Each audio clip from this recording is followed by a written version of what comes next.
Before you replace those ignition wires, you need to treat that misfire like a crime scene. Next.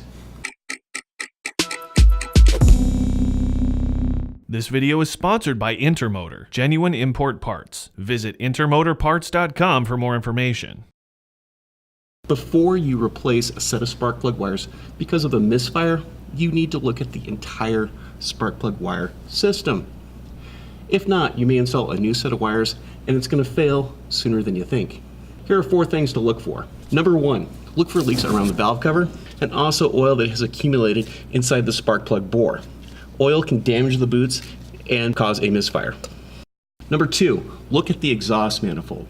Make sure that there are no leaks and all the heat shielding is there. If not, you could throw a new set of wires on there and the wires will be damaged due to the heat or an exhaust leak. Number 3, look at the wire separators. Make sure they're all there, holding the wires where they should be on the engine so they can't become abraded on moving parts or hitting each other and causing a misfire that way.